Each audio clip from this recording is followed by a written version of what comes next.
So we're out here in one of my food plots, and we did something a couple months ago that we haven't really shown yet, but I think it's pretty cool. We planted soybeans in a couple plots, and I wanted to make them better than we've ever had. And I've got a couple guys behind me that will be able to describe exactly what we did and where we were and where we are now as far as our crop looks. But it's pretty dang cool, and it's stuff that I've never really seen before. So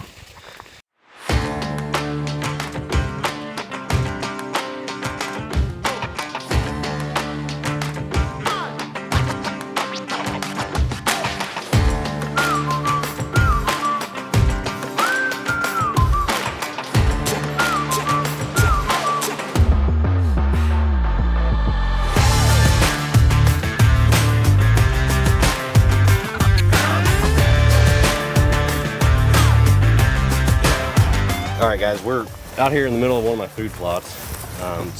This is probably only a half acre. We did 30-inch row soybeans. I've got them fenced off and keeping the deer out. You can see we've got a lot of weeds right now. So we're gonna spray them. My initial thought was I want to spray them to kill the weeds, but you guys have got some products to help these beans really take off, and it's not an added step. It just goes right in with the chemical, correct? Yes, sir. Absolutely, yeah. And you know, as our company, as we've worked the last 7 or 8 years, we seem to work best on your tougher acre, and that's your environment, especially in these food plot situations. It's a tougher environment. Your soil's more droughty. It's usually low in nutrition, and it's hard usually a lot of times for the average guy to get out here and put a lot of nutrition on. So what we've got here today, we've got two things where one's soil biology. It's microbial product. Works kind of a long-term game of changing the soil, but out of the gate we're kind of a shotgun blast of plant nutrition coupled with plant extraction. Really what the plant extracts do is kind of help with stress mitigation. And so we're getting ready to hit a week of 90-degree weather, no rain in sight. We'll keep these beans growing. And this is white timber soil right next to deer bedding on a south-facing slope. So these beans are going to need all the help they can get.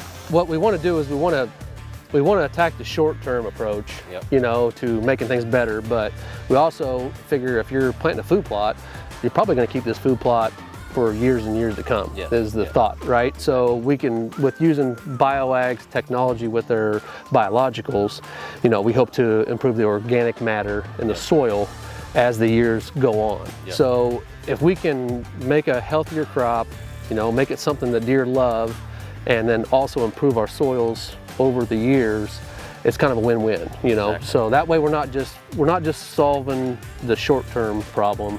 You know, we're hoping to solve the short-term problem plus the long-term problem.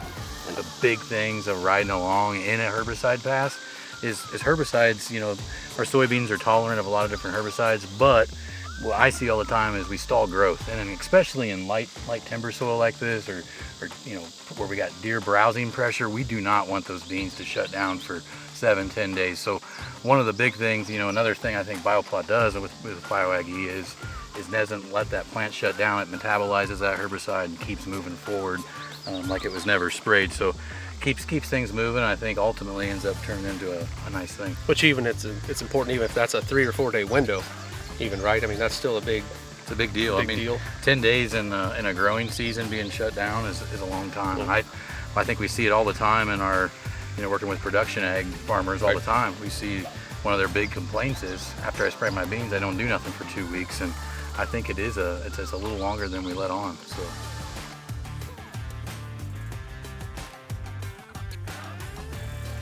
Well, one thing I really like to see is these old leaves are still really green. We're not mobilizing any nutrients. We have no nutrient deficiencies going on. Our new growth is a pretty dark black green. But you know, with these being soybeans, we want these to go to seed. And what we're truly after, we're not after really a big vegetative crop. What we're after is keeping these nodes tight where the actual pods and where these flowers are. These are all going to turn into pods. So the big thing that BioPlot does in conjunction with BioAg is keeps this plant in a reproductive state. Plants are, you know, especially soybeans like this, they're constantly switching between vegetative growth and reproductive growth. And what we're after is balancing the two out and keeping the plant at the end goal of producing lots of beans. So we've got some awesome clusters here on some of these flower clusters here where the pods are forming. We've got 16, 17 pods forming per node, which is really good. We'll be lucky to probably hold half of those, but exceptional looking beans. One of the cool things I think in soybeans you can examine for plant health, when the bean comes up, the first thing that comes out is 2 cotyledons, but the next leaf are the 2 unifoliates. And we see this unifoliate here, it's dropped one of them, but this plant here, you know, these each got them still. Then after that we start with our trifoliates, our tri-leaves.